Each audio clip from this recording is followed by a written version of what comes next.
Maseret Ketubot, traité Ketubot, Daf Zayin, feuille numéro 7. Nous sommes à la feuille 6, 2 lignes avant la fin. Motiv Rabbi Ami. Rabbi Ami objecte à partir d'une braïta qui dit Mephis Moursa Beshabbat. Celui qui ouvre une cloque le Shabbat pour Imla Asot la Pe Chayav. Si c'est pour faire une belle ouverture, il est passible du châtiment parce que c'est un interdit de la Torah. Mais si c'est juste pour faire sortir le pu à tour, il est dispensé. Donc chez nous aussi, dans le cas de la femme vierge, s'il n'a pas l'intention de faire une ouverture, alors il devrait être dispensé. Là-bas, le pu est à l'intérieur d'une cloque. Ici, il n'est pas complètement à l'intérieur d'une cloque, mais il est aussi imprégné dans la peau et donc il fait une blessure, ce qui est interdit. Rabbi Ami Sharal Miv'al Bitrela Beshabbat. Rabbi Ami a autorisé d'avoir la première relation avec une vierge le Shabbat. Amrele Rabbanan Va'ala Ketiva Ketubata. Alors les sages lui ont dit, mais on n'a pas encore écrit la Ketuba. Amalu Ad Pesuha Metaltelin. Il leur a répondu, donnez-lui en gage du mobilier pour la Ketuba. Rav Zevid Sharal Miv'al Betrila Beshabbat.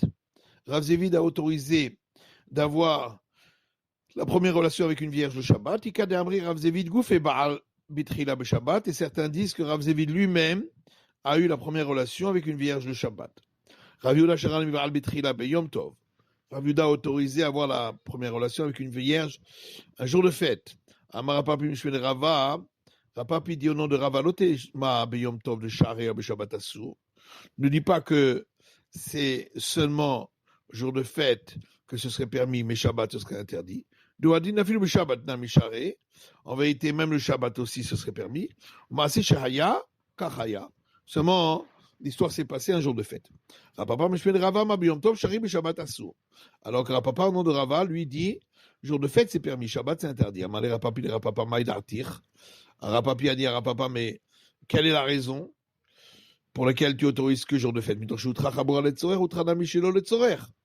Parce qu'étant donné que on a autorisé de pratiquer une blessure qui fait saigner dans le cas de l'abattage rituel pour pouvoir manger jour de fête, alors on aurait aussi permis toute blessure, même lorsque c'est pas pour la consommation. Et la merata mutar la sot mugmar biyom tov. Mais à ce moment-là, ce serait permis de faire fumer des encens jour de fête pour en imprégner des vêtements. Étant donné qu'on a autorisé de faire brûler du feu pour pouvoir manger, alors on autoriserait également, même si c'est pas pour pouvoir manger. Il lui a dit, c'est par rapport à toi que le verset a dit, seulement ce qui sera mangé par toute personne sera permis jour de fête. D'avoir achavé le chol nefesh. Donc là, on apprend que c'est seulement ce qui est valable pour tous. Or, pas tout le monde ne fait enfumer ses vêtements. Amale Ravacha bere le Rava le Ravashi la ma'atal nizdamen lo tzvi biyom tov oil ve'eno shavel chol nefesh achel amida asur le mishrete. Alors Ravacha, fils de Rava, a dit à Ravashi, mais alors à ce moment-là, si il a un cerf qui s'est présenté devant lui jour de fête, étant donné que pas tout le monde mange du cerf, alors ce serait interdit de l'abattre rituellement. Il a dit non, moi j'ai parlé de quelque chose qui est nécessaire à tous. Et le cerf, c'est une nourriture. La nourriture, c'est nécessaire pour tous. Amar Rabbi Yaakov Aridi a dit, Hodra Rabbi Yochanan Betsaïdan. Rabbi Yochanan a enseigné à Tsaïdan, à Soul Ibrahim Betrila Beshabbat, qu'il est interdit d'avoir une relation avec une vierge le Shabbat. Mika Hora'al Issou. Est-ce qu'on trouve le terme enseigner lorsqu'on vient interdire? En général, l'enseignement, c'est pour permettre. parce que sans l'enseignement des sages, les gens ne pourraient pas se le permettre. Et l'Agma dit, oui, on trouve également le terme d'enseignement pour un interdit. Vatan, comme on voit dans une Mishnah, Horua, Bet Hillel, Shetehen Nezira, Od Sheva Shanim Aherot. L'école de Hillel lui ont enseigné qu'elle devait rester abstème encore 7 années de plus. Et donc on voit que le terme enseigné ici a été dit pour un interdit. Vinami qui a l'Eternia, et on trouve également une braïta, Hutashidra Shenifsak Berubo, la moelle épinière d'un animal qui a été sectionné sur la majorité de sa section, l'animal est impropre à la consommation, livré Rébi, parole de Rébi. Rabbi Yaakov Omer Afilo Nikav, Rabbi Yaakov dit même si ça a simplement été troué. Au Ra Rébi qui est Rabbi Yaakov, et Rébi a enseigné comme Rabbi Yaakov, donc on voit que le terme enseigner pour une interdiction. Ravuna Nalacha qui est Rabbi Yaakov, Ravuna dit mais en réalité on ne suit pas l'avis de Rabbi Yaakov. Rav Nachman Yitzhak Matneh Hachi, Nachman Bar Yitzhak a rapporté ainsi l'enseignement. Amar Rabbi Abaou a dit Shal Rabbi Ishmael bar Yaakov de Mintzur et Rabbi Yochanan Betzaidan. Rabbi Ishmael, fils de Yaakov de Tzur, a demandé à Rabbi Yochanan à Tzaidan. Vana Shamai, et moi j'ai entendu la question Maou livrol bitrila beshabbat. Est-ce qu'on a le droit d'avoir une relation avec une vierge le Shabbat? Va m'aller à Sour. Il lui a dit c'est interdit. Vecheta mutar livrol bitrila beshabbat. En fin de compte, la conclusion de la Gemara, c'est que on a le droit d'avoir une relation avec une vierge la première fois le Shabbat. Amar Rabbi Chelbo, Amar Ravuna, Amar Rabbi Abba, Amar Bar Zabda, Amar Rav. Rabbi Chelbo dit au nom de Ravuna, au nom de Rabbi Abba, Bar Zabda, au nom de Rav. Achal Betula Vachat Almana, que ce soit la femme vierge ou la veuve, Teruna Bracha. Il faut, pour son mariage, dire une bénédiction. Ou bien Ravuna Achi. Est-ce que Ravuna dit une chose pareille? Va Ravuna Almana et Teruna Bracha. Pourtant, Ravuna dit que la veuve, on n'a pas besoin de dire une bénédiction. C'est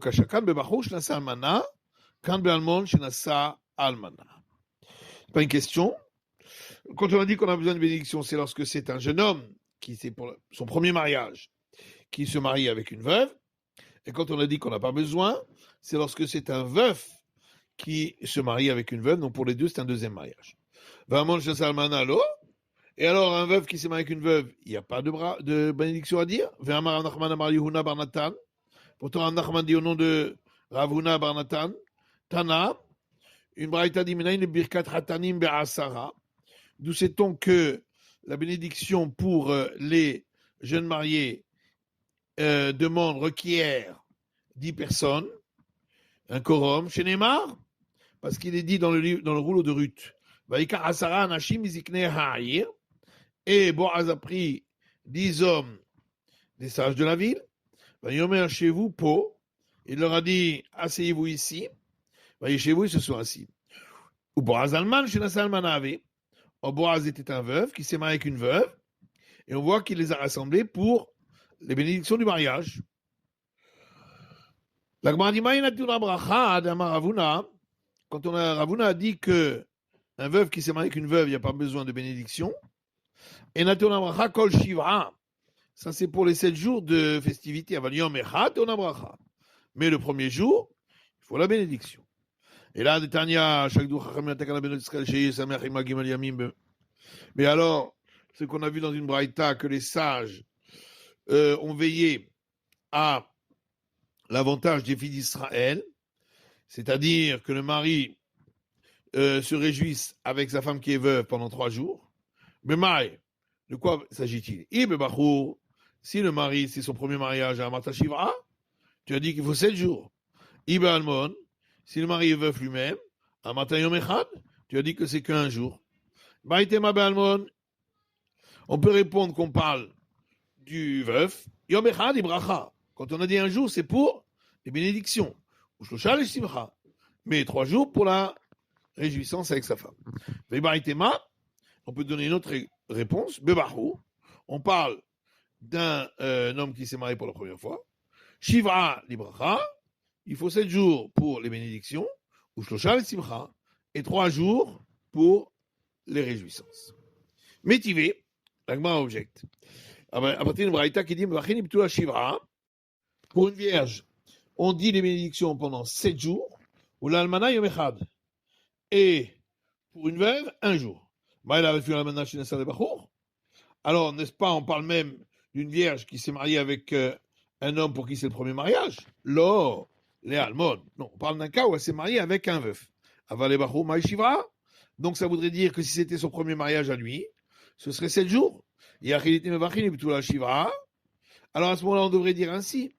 On dit les bénédictions pour la vierge pendant 7 jours.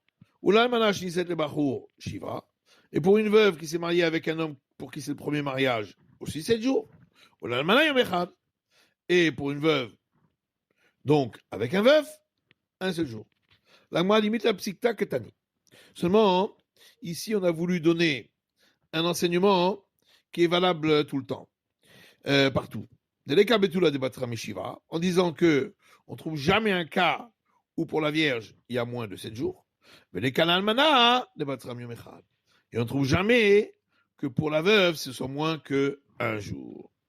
Goufa, on reprend l'enseignement précité. Amar Nachman Amar li Huna bar Natan. Rav Nachman dit, Huna bar Natan m'a dit, Tana, il y a une braïta qui dit, Menaïn Birkat Ratani va Asara. D'où sait-on que les bénédictions pour les mariés, il faut 10 personnes. Chez Nema, comme il est dit dans le rouleau de Rude, et Boaz a pris 10 hommes des sages de la ville. Il leur a dit, asseyez-vous ici. Et Rabbi Abaou lui dit d'un autre verset, dans les psaumes, dans des assemblées, bénissez le Dieu Tout-Puissant, Hachem Mimekor Israël, le Seigneur de la source d'Israël. La source d'Israël, c'est la femme qui donne des enfants, et donc on parle ici pour les bénédictions du mariage, et on dit qu'il faut une assemblée, donc 10 personnes. Rav Nachman, lui, que fait-il du verset de Rabbi Avaou? Il utilise pour l'enseignement qu'on a vu dans une braïta, et Rabbi Meir Omer. Rabbi Meir dit, d'où sait-on que même les embryons dans le ventre de la mère ont récité le cantique de la mer Rouge. Parce qu'il est dit dans les assemblées, bénissez le Dieu Tout-Puissant, Hachem Mimekor Israël, le Seigneur des sources d'Israël. Donc il s'agit de l'utérus. Veidach, et l'autre opinion, lui dit, Imken Makrami Beten. Si c'est ainsi, le verset aurait dû dire du ventre. Maïm Mimekor. Pourquoi on parle de la source de l'utérus? Aliskemekor. On parle lorsque il s'agit des affaires de l'utérus, c'est-à-dire du mariage. Rabbi Abaou, Behaikra de Rav Nachman Maïdarishbe. Rabbi Abaou, qu'est-ce qu'il apprend du verset de Rav Nachman? Il utilise pour dire qu'il a fallu 10 sages pour enseigner Ammonite v'lo Ammonite, Moavi v'lo Moavite, que seul le Ammonite est interdit, mais pas la Ammonite, et seul le Moabite est interdit, mais pas la Moabite, comme Ruth. Parce que si tu penses que le verset parle ici des bénédictions du mariage, est-ce que on n'aurait pas pu se passer de sages? Et l'autre opinion dit, si tu penses que ce verset est seulement venu pour dire qu'il a fallu donner cet enseignement, est-ce qu'on n'aurait pas pu se passer de 10 personnes? On a dit, non, il fallait 10 personnes, le Pirsum et Milta, pour que la chose soit publiée. Comme Shmuel a dit à Rav Chana de Bagdad, pour va être libéré à Sarah, sors, va me chercher 10 personnes, et je te dirai devant eux, que celui qui fait acquérir un bien à un embryon, ce dernier l'a acquis. Mais la règle, en fin de compte, que celui qui a fait acquérir un bien à un embryon, celui-ci ne l'a pas acquis puisqu'il n'est pas encore sorti dans le monde. Tanou Rabanan, nous sages enseigner. Donc dans une braïta, on dit les bénédictions pour les mariés dans la maison des mariés. Rabbi a dit même dans la maison où l'on fait l'acte de mariage, qui est donc la maison du père de la mariée et non pas celle du mari lorsqu'il l'a fait entrer chez lui. Mais même dans cette maison, on dit également la bénédiction du mariage. Amar Abaye ou Yehuda, Chanou. Abaye dit, on parle ici en Judée, de chez Metiachedima, parce que on avait l'habitude que le mari, avant même qu'il fasse entrer sa femme sous le dénuptial, il s'isolait avec elle, et pour cela, il fallait qu'on ait récité les 7 bénédictions. Tanya Idar, autre braïta, Barkin Bechat Ratanim Bet Ratanim, on dit la bénédiction des mariés dans la maison des mariés, Berkat Erousin Bet Erousin, et la bénédiction de l'acte d'acquisition de mariage dans la maison où on fait cet acte d'acquisition de mariage, c'est-à-dire dans la maison du père de la mariée. Pour la bénédiction de l'acte d'acquisition de mariage, quelle est la bénédiction? Ravin Baravada et Rabba Baravada, Ravin Baravada et Rabba Baravada, Tavayihu Mishmederav, les deux au nom de Rav Yehuda, les deux au nom de Rav Yehuda. Amré disent, Baruch Ata Hashem Elokeinu Melech Haolam, béni sois-tu, Éternel, notre Dieu Tout-Puissant, Maître du monde, qui nous a sanctifiés par ses commandements, et nous a ordonné de ne pas avoir de relation avec les femmes interdites dont la sanction est celle du retranchement. Et nous a interdit également les femmes qu'on a acquises par acquisition du mariage, tant qu'elles ne sont pas entrées sous le dénuptial. Il nous les a permises, après qu'elles sont entrées sous le dénuptial, à les dire pas avec Kiddushin, par le biais du dénuptial et de l'acte d'acquisition du mariage. Ravacha Bered Rava Mesayem Bar Mishmed Rav. Ravacha, fils de Rava, termine cette bénédiction au nom de Rav, Yehuda. Baruch Ata Hashem, béni sois-tu éternel, le Kadesh Israël, qui sanctifie Israël, à l'idée Choupa avec Kiddushin, par le biais du dénuptial et de l'acte d'acquisition de mariage. Celui qui ne termine pas par une bénédiction disant béni sois-tu éternel, parce qu'il dit que c'est comme la bénédiction pour les fruits, on ne répète pas la bénédiction une deuxième fois. Birkat mitzvot, également la bénédiction pour les commandements. Et celui qui conclut par une bénédiction, c'est comme pour la sanctification du Shabbat, où on termine par à nouveau la bénédiction. Tanou Rabanan, ça j'ai enseigné dans une braïta. On dit la bénédiction pour les mariés lorsqu'il y a 10 personnes. Kol Shivra pendant 7 jours. Et Ravuda dit seulement dans le cas où est venue une nouvelle personne pour festoyer avec les mariés. C'est la fin de l'étude du Daf Zayin de la feuille numéro 7.